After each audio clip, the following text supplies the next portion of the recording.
Bienvenidos a un nuevo Deep Dive, aquí en Huellas en la Tierra. Hoy nos vamos a sumergir en un documento fascinante. Se trata de una gira extensa por toda Galilea.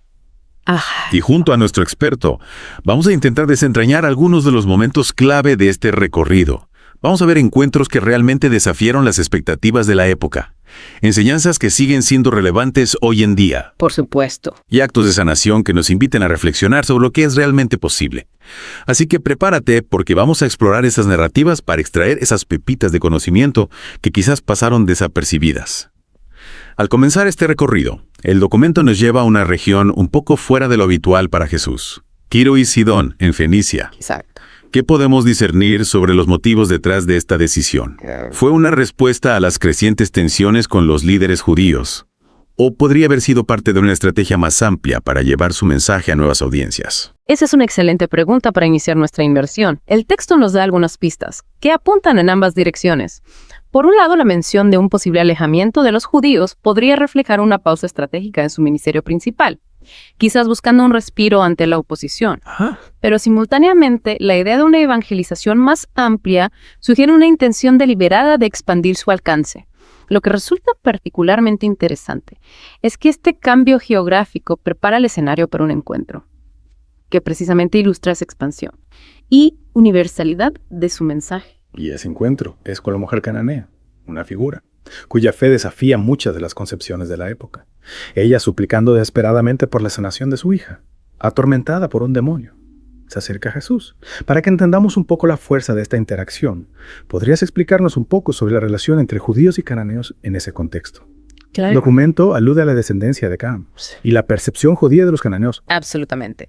La referencia a la descendencia de Cam se relaciona con interpretaciones de un pasaje del Antiguo Testamento, que algunos judíos entendían como una justificación para la exclusión y subyugación de ciertos grupos, incluidos los cananeos. Esta perspectiva cultural y religiosa había creado una barrera significativa, con muchos judíos considerando a los cananeos fuera del favor divino. Por eso, la audacia de esta mujer al acercarse a Jesús y la aparente reticencia inicial de él cobran un significado mayor. Precisamente. Y esa reticencia se manifiesta en su contundente declaración. No soy enviado sino las ovejas perdidas de la casa de Israel. Una afirmación que en principio parece limitar su misión. ¿Qué podemos entender de esta respuesta en contexto de lo que hemos hablado? Inicialmente, podríamos interpretarla como una reafirmación de su enfoque principal en ese momento. Sin embargo, si observamos la dinámica del encuentro, vemos que la clave está en la tenacidad de la mujer, a pesar de la respuesta inicial, que podría desanimar a cualquiera. Ella persiste. Su ingeniosa réplica a la analogía de Jesús sobre el pan y los perrillos es un momento crucial. Sin duda. Su humildad y una fe inquebrantable resplandecen en sus palabras. Sí, Señor. Pero los perrillos comen de las migajas que caen de la mesa de sus amos.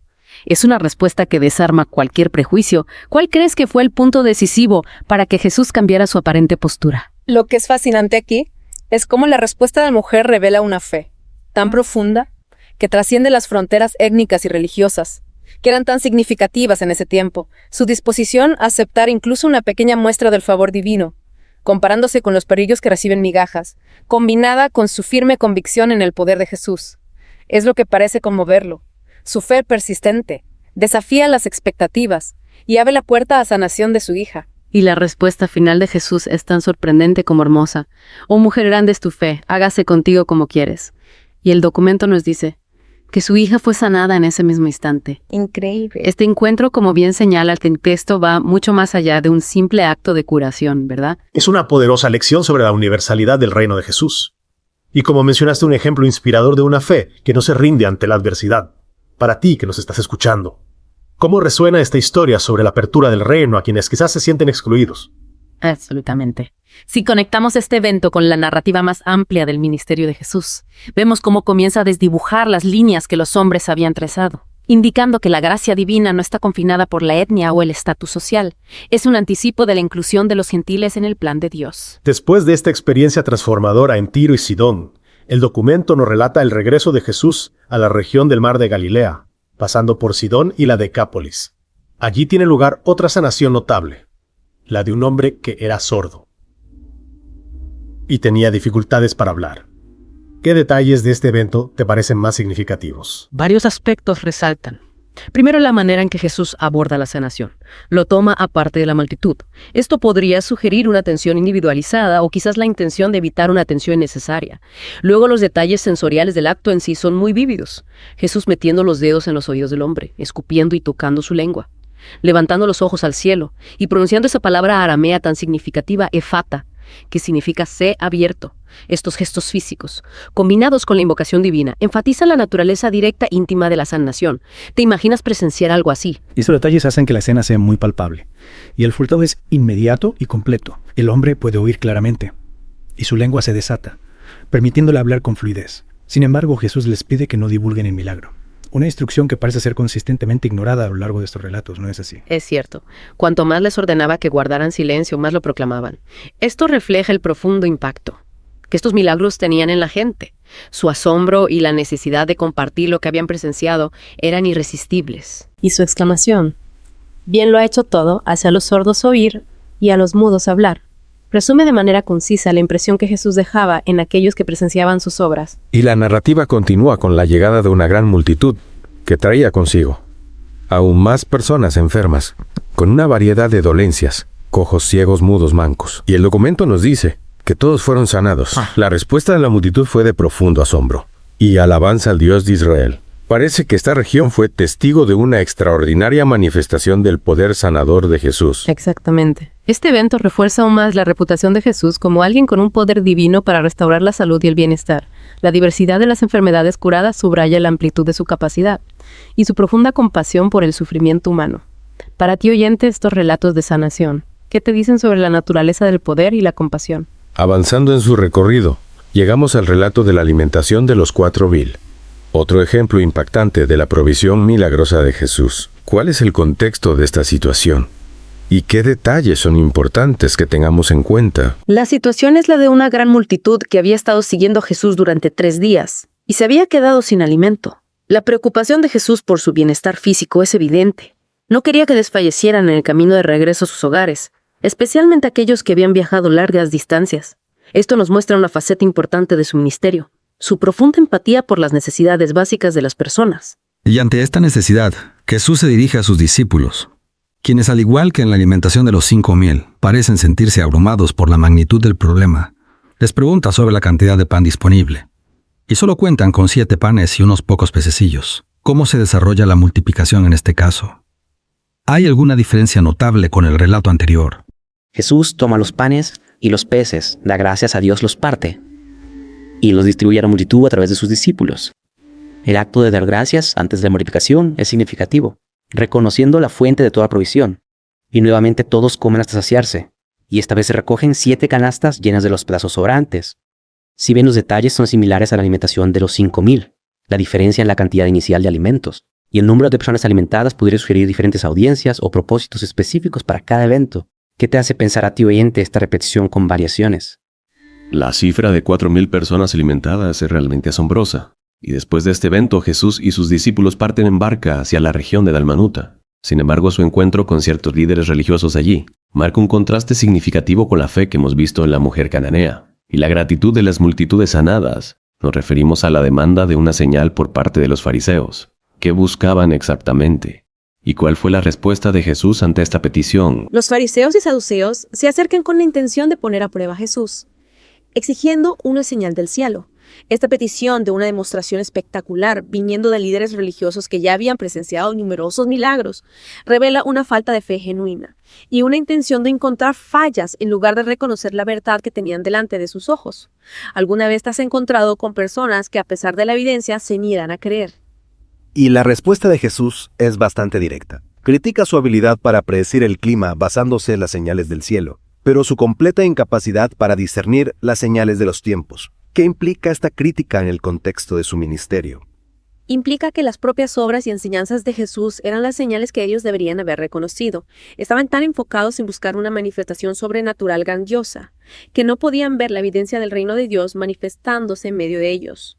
Su incapacidad para interpretar el significado de los eventos que estaban presenciando Era una ceguera voluntaria causada quizás por sus propias ideas preconcebidas sobre cómo debía manifestarse el Mesías. Y su declaración sobre la demanda de señal de una generación mala y adúltera es muy fuerte, ¿verdad? Sí. Afirma que la única señal que se les daría sería la del profeta Jonás. ¿Cuál es la relevancia de esta referencia en este contexto? La señal de Jonás se refiere a su experiencia de pasar 3 días en el vientre del gran pez y su posterior liberación, un evento que Jesús compara con su propia muerte y resurrección.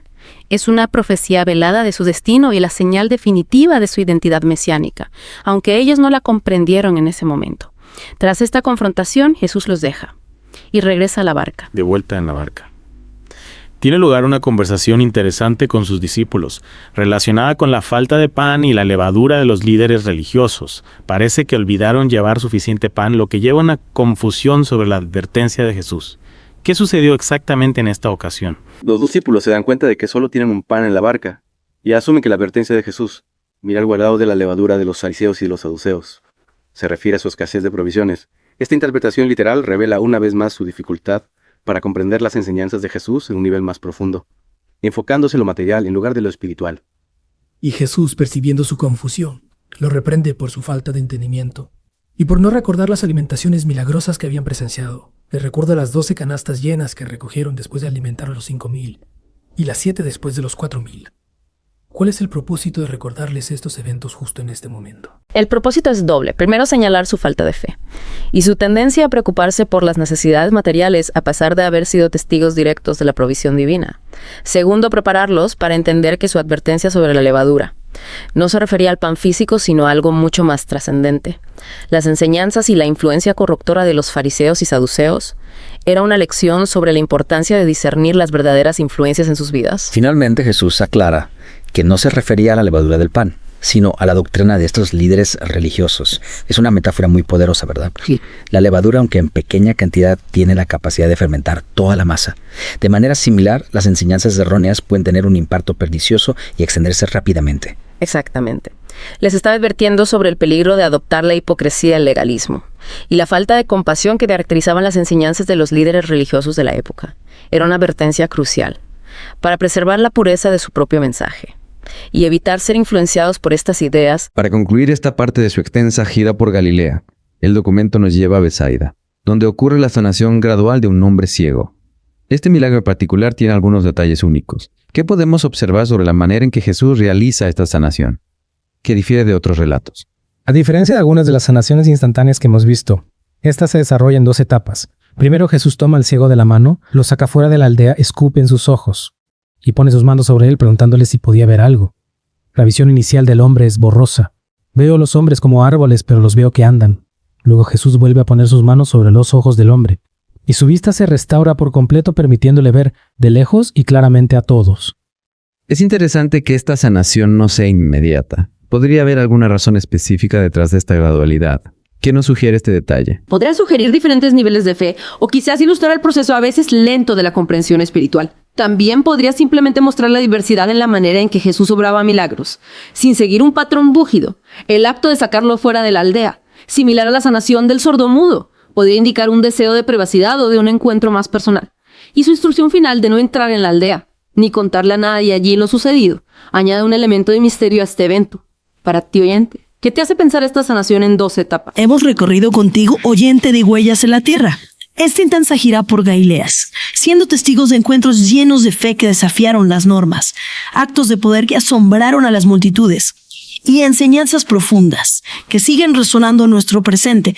Cada uno de estos relatos nos ofrece valiosas perspectivas sobre la compasión incondicional, la importancia de una fe perseverante y la necesidad crucial de discernir las verdaderas señales en nuestras propias vidas.